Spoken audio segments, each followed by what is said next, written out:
வரவேற்பறையில் சிறப்பு விருந்தினரை சந்திக்க போகிறோம். இன்றைக்கி நம்மளுடைய வரவேற்பறையில் சிறப்பு விருந்தினராக கலந்துக்க போகிறவங்க ஒரு ராகத்தையே தன்னுடைய பேராக வச்சிருக்கக்கூடியவங்க. என்னதான் அவங்க வந்து ஒரு இசை குடும்பத்தில் பிறக்கலை அப்படின்னாலும் இப்போ இசை குடும்பத்தில் அவங்க ஐக்கியமாயிருக்காங்க. ஒரு தமிழ் சினிமாவில் மெலடி அப்படிங்கிற அந்த லிஸ்ட்டை எடுத்தோம்னா கண்டிப்பாக இவங்களுடைய பெயர் இடம்பெறாமல் இருக்கவே இருக்காது. கண்டிப்பாக இந்த பெருமைகளுக்கெல்லாம் உரிய சைந்தவி அவர்கள் தான் இன்றைக்கி நம்முடைய வரவேற்பறையில் சந்திக்க போகிறோம். வெல்கம் சைந்தவி. ப்ளீஸ். எப்படி இருக்கீங்க? நல்லா இருக்கேன். நீங்க எப்படி இருக்கீங்க? நல்லா இருக்கும். ஜிவி சார் எப்படி இருக்காரு? நல்லா இருக்காரு.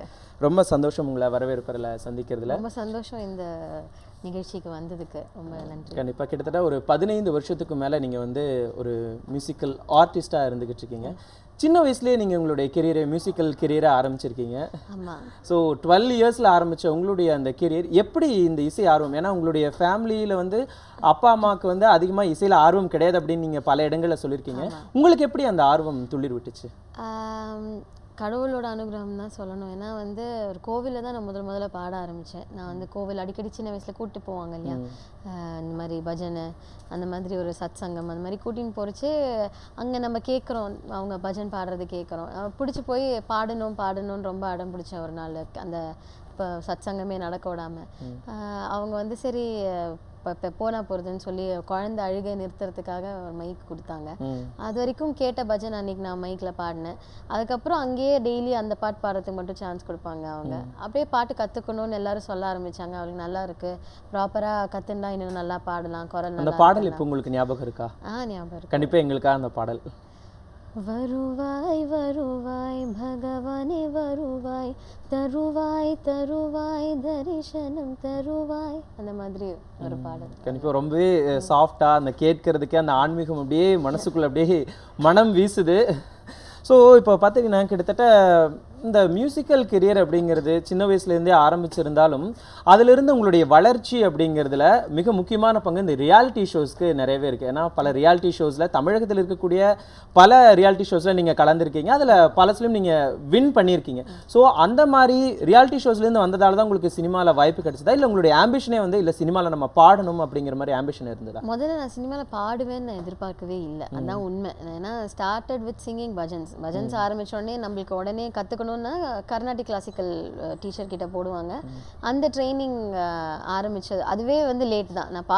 நான் சொன்னேன் இல்லையா கோவிலில் நான் பாடினேன், அப்போ எனக்கு 5 வயசு. பட் நான் கற்றுக்க ஆரம்பிச்சது வந்து 10 வயசில். ஸோ அதுக்கு நடுவில் நான் வந்து கிளாசிக்கல் தான் பர்சியூ பண்ணிட்டு இருக்கச்சு ஃபேமிலி ஃப்ரெண்டு சங்கர் அண்ணான்னு சொல்லி ஒருத்தர், அவர் வந்து கேட்டார், இந்த மாதிரி ஒரு ஷோ, லைட் மியூசிக் ஷோ இருக்குது, ஒரே ஒரு பாட்டு வந்து பாடுறியா, ட்ரை பண்ணுறியா சும்மா அப்படின்னு சொல்லி கேட்டார். அது வரைக்கும் நான் சினிமா பாட்டு கற்றுண்டதும் இல்லை, பாட அட்டெம்ப்ட் பண்ணதும் கிடையாது. சும்மா இந்த பஜன்ஸு, கர்நாடிக் கிளாசிக்கல் சாங்ஸ் கற்றுக்கிறது, பாட்டு கிளாஸில் கற்றுக்கிறது, அந்த மாதிரி தான் பாடிந்தேன். அண்ட் அவர் வந்து கேட்டதுனால வந்து அந்த சரி ட்ரை பண்ணலாம் அப்படின்னு சொல்லிட்டு ஒரே ஒரு சினிமா பாட்டு ஸ்நேகிதனை மட்டும் கற்றுண்டு அந்த ப்ரோக்ராமில் போய் பாடினேன். அங்கே வந்து சுரேஷ்னு ஒரு ட்ரம்மர் இருந்தார், தேவா சருக்கெலாம் நிறைய ரெக்கார்டிங்லாம் வாசிச்சிருக்காரு. அவர் வந்து என்னோட ட்ரூப் பாரதி என்டர்டெய்னர்ஸில் வந்து பாடு அப்படின்னு சொல்லி அவர் வந்து எனக்கு பாட. ஸோ அந்த ஒரு பாட்டு பாடுறதுக்காக just so many people have encouraged us. அதுவே ஒரு ஸ்டெப்பிங் ஸ்டோன் இதுதானே. ஸோ அந்த ஒரு பாட்டு வந்து 3 பாட்டு ஆச்சு. 3 பாட்டு வந்து அதுக்கப்புறம் ரெகுலர் ஸ்டேஜ் லைட் மியூசிக் ரெகுலராக ஷோஸ் வந்தது. அப்புறம் நான் வந்து சமர்ப்பன் ஒரு சில்ட்ரன்ஸ் பேண்ட், எங்கள் ஸ்கூலில் தப்லா மாஸ்டர் ஒருத்தர் இருந்தார், அவரோட ட்ரூப் ஒன்லி சில்ட்ரன்ஸ் பேண்ட் சமர்ப்பன் சொல்லிட்டு அதில் வந்து பாட ஆரம்பித்தேன். ஸோ அப்படியே வந்து அதுக்கப்புறம் ரியாலிட்டி ஷோஸ் போக ஆரம்பித்தேன். இந்த டிவியில் இப்போ நடக்கிற அளவுக்கு இந்த மாதிரி ஒரு வருஷம் நடக்கிற அளவுக்கு ரியாலிட்டி ஷோஸ் அப்போ கிடையாது. ஸோ ஃபைனல்ஸ்லாம் எல்லாமே ஒரு 4 எபிசோட்ஸ் தான். ஓகே, ஸோ எல்லா ரியாலிட்டி ஷோஸ்லேயும் அப்போ வந்து காம்படிஷன்ஸ் ரியாலிட்டி ஷோஸ்லேயும் அப்போ நான் பார்ட்டிசிபேட் பண்ணியிருக்கேன். அதெல்லாம் இன்னும் கொஞ்சம் நம்மளுக்கு நிறைய லெஜெண்ட்ஸை மீட் பண்ணக்கூடிய ஒரு ஆப்பர்ச்சுனிட்டி, அவங்கக்கிட்டேருந்து கற்றுக்கக்கூடிய ஒரு ஆப்பர்ச்சுனிட்டி கிடச்சிது. அப்படியே வந்தானா தேவா சருக்கு ஃபஸ்ட்டு பாட்டு ட்ராக் பாட கூப்பிட்டு போனாங்க. சுரேஷ் சொன்னேன் இல்லையா, அவர் ட்ராக் பாட கூப்பிட்டு போனாங்க. அங்கே போகும்போது நல்லா பாடுறேன், நீ மெயினே பாடிருந்த பாட்டுக்குன்னு சொல்லி அவர் வந்து, நான் 10th ஸ்டாண்டர்ட் படிச்சுட்டு இருக்கச்சு அந்த படத்தில் 3 பாட்டு கொடுத்தாரு. அன்ஃபார்ச்சுனேட்லி அந்த படம் இன்னும் வெளில வரல. So but that is my first film song. Deva சாரோட இசையில் முதல்ல வெளில வந்தது ஹாரிஸ் சாரோட இசையில் அண்டங்க அக்கா. கண்டிப்பாக இப்போ பார்த்துட்டிங்கன்னா இளையராஜா சார், ஒரு எம்எஸ்வி ஆகட்டும், இளையராஜா சார் ஆகட்டும், இவங்களுடைய இசையிலெல்லாம் பாடுறது அப்படிங்கிறது பல பேருக்கும் கனவாக இருக்கும். அந்த கனவு சில பேருக்கு மட்டும்தான் அது நிறைவேறும். அந்த கனவு உங்களுக்கு நிறைவேறின தருணத்தில் எந்த அளவிற்கு உங்களுக்கு பெருமிதம் இருந்துச்சு, நம்மளுடைய திறமைக்கு இந்த அளவுக்கு ரெகக்னிஷன் கிடைச்சிருக்கு அப்படிங்கிறத பொறுத்து? ஃபர்ஸ்ட் ஆஃப் ஆல் இந்த ஜென்ரேஷனில் பிறந்துட்டு நம்ம வந்து நான் நினச்சிருக்கேன், நம்மலாம் எப்படி எம்எஸ்சி சார் பாட முடியும், எப்படி இளையராஜா சார் பாட முடியும், நம்ம அதுக்கு போன ஜென்ரேஷனில் பிறந்திருக்கணும் அப்படின்னு நினச்சிட்டு இருக்கிறச்சே வந்து ஒரு ஆப்பர்ச்சுனிட்டி எம்எஸ்வி சாரோட இசையில் ஒரு டிவோஷனல் ஆல்பம் பாடுறதுக்கான ஒரு ஆப்பர்ச்சுனிட்டி கிடச்சிது. லைஃப்பில் வந்து டெஃபினட்டாக அது ஒரு பெரிய பாக்கியம் பண்ணியிருக்கணும்னு தான் நினைக்கிறேன். ஏன்னா அவர் சினிமாக்கு இசை அமைக்கிறது விட்டுட்டார். அப்போது பை தட் டைம் நான் பாட ஆரம்பிக்கும் போதெல்லாம் அவர் ரிட்டையர்டு. அவர் அதுக்கப்புறமும் வந்து கடவுள் வந்து ஒரு ஆப்பர்ச்சுனிட்டி கொடுக்குறாரு, ஒரு டிவோஷனல் ஆல்பம்க்கு அவர் மியூசிக்கில் நம்ம பாடணும். அந்த மாதிரி கிடைக்கிறதுக்கு வாய்ப்பே இல்லை. But I think I am very blessed. Thanks, கடவுளுக்கு தான் நன்றி சொல்லணும்.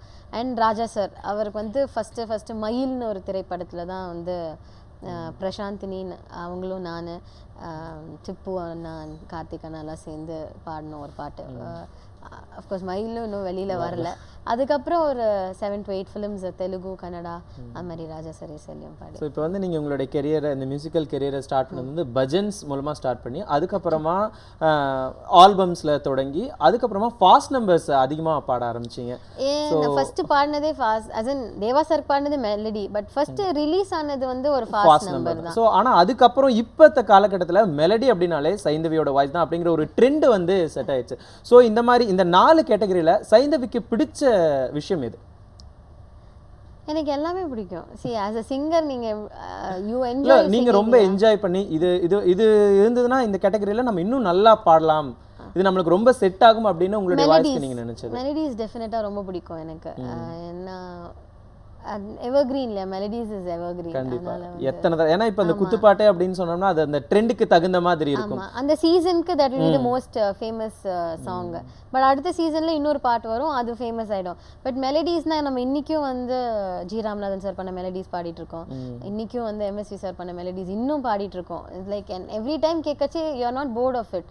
அண்ட் ராஜா சார் பண்ணதா இருக்கட்டும், ரஹ்மான் சார், எல்லாமே மெலடிஸ் வந்து forever you can sing whenever you want அந்த மாதிரி. பட் குத்துப்பாட்டோட லைஃப் ஸ்பேன் வந்து கொஞ்சம் சின்னது. இப்போ நிறைய பேர் ரொம்பவே உங்ககிட்ட அதிகமாக இந்த பாடல் விரும்பி கேட்டிருப்பாங்க, யாரோ இவன் அந்த பாட்டு. எங்களுக்காக அந்த பாட்டு. யாரோ இவன் யாரோ இவன் என் பூக்களின் வேரோ இவன் என் பெண்மையை வென்றான் இவன் அன்பானவன் உன் காதலில் கரைகின்றவன் உன் பார்வையில் உரைகின்றவன் உன் பாதையில் நிழலாகவே வருகின்றவன் என் கோடையில் மழையானவன் என் வாடையில் வெயிலானவன் கஞ்சாடையில் என் தேவையை அறிவானிவன்.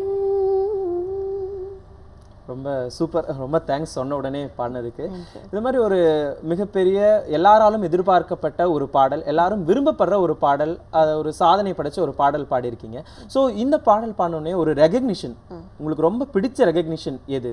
அந்த மாதிரி ரெகக்னிஷன் கிடைச்சிருக்கா? என்ன ரெகக்னிஷன் நீங்க சொல்வீங்க? இந்த பாட்டுக்குன்னு இந்த பாட்டுக்கு அப்படின்னு இல்லை, பொதுவாகவே நீங்க பாடின ஒரு பாடல்.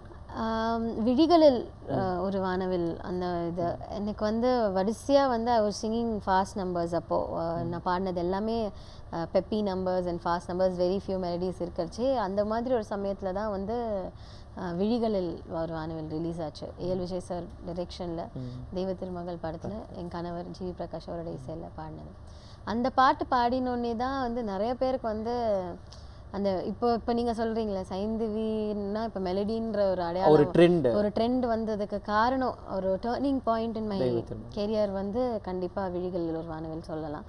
ஏன்னா அதுக்கப்புறம் நிறைய பேர் கேட்டாங்க, ஓ மெலடியும் பாடுவியா அந்த மாதிரி. Till then people I was always singing, ஸ்டேஜ்லலாம் நிறையா பாடியிருந்தேன். பட் இந்த ஒரு நோட்டீஸ் பண்ணக்கூடிய பாட்டாக அமைஞ்சது வந்து விழிகளில் ஒரு வானவில். அண்ட் அது வந்து மறக்கவே முடியாது. ஏன்னா தெரிஞ்சவங்க தெரியாதவங்க அத்தனை பேர் வந்து நேரில் பார்த்தாலும் சரி, இல்லை ஒரு ஃபோன் பண்ணி, people whom I don't know at all phone பண்ணி அந்த பாட்டுக்காக விஷ் பண்ணாங்க.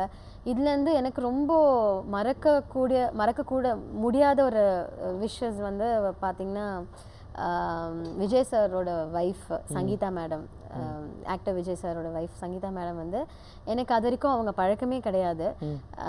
சும்மா ஒரு ஜென்ரலாக ஃபங்க்ஷன்ஸ்லலாம் பார்த்துருப்போம், நம்ம நேரில் பார்த்தா சிரிப்போம் அந்த மாதிரி. இந்த படம் பார்த்துட்டு அவங்க வந்து நெக்ஸ்ட் டே வந்து கால் பண்ணியிருக்காங்க எங்கள் அம்மாவுக்கு. எங்கள் அம்மா நம்பர் வாங்கி அங்கே ஃபோன் பண்ணி இந்த மாதிரி இந்த பாட்டு வந்து ரொம்ப சூப்பராக இருக்குது, எனக்கு அப்படியே கண்ணேன் தண்ணி வந்துச்சு, அவ்வளோ அழகாக இருக்குது கருன்னு சொல்லி அவங்க ஃபோன் பண்ணி என்கிட்ட பேசினது வந்து என்னால் ஒன்றும் மறக்க முடியாது. அண்ட் அது ஒரு அன்னைக்குலேருந்து ஒரு ஃப்ரெண்ட்ஷிப்பும் எங்களுக்குள்ள ஆரம்பிச்சது. ஏன்னா அவங்க வந்து இதை சொல்லணும்னு அவசியமே கிடையாது, சச்சோ பெரிய ஸ்டார் அவங்களோட ஒய்ஃபு. அண்ட் நான் தெரியும் அப்படின்னா கூட ஒரு அர்த்தம் இருக்குது, நான் யாருன்னே தெரியாது அவங்களுக்கு, பட் ஒரு முயற்சி எடுத்து நம்பர் வாங்கி அவங்க பண்ணி சொன்னது வந்து என்னால் இன்னுமே தட் ஷோஸ் ஹவு கண்டிப்பாக அந்த திறமைக்கான அந்த ரெகக்னிஷன் கிடைக்கக்கூடிய அந்த சமயத்தில் இருக்கக்கூடிய சந்தோஷத்தை வெளிப்படுத்தவே முடியாது அப்படிங்கிறது உங்களுடைய வார்த்தைகள்லேருந்தே தெரியுது. கண்டிப்பாக இத்தனை பாராட்டுக்களை வாங்கினா அந்த பாடல் எங்களுக்காக நீங்கள் பாடுங்க. ஒரு சின்ன பிரேக் அப்புறமா அந்த பாடல் பாடணும்னு கேட்டுக்கிறேன். ஒரு சிறிய இடைவேளைக்கு அப்புறம் மீண்டும் சந்திக்கலாம். இது வரவேற்பறை.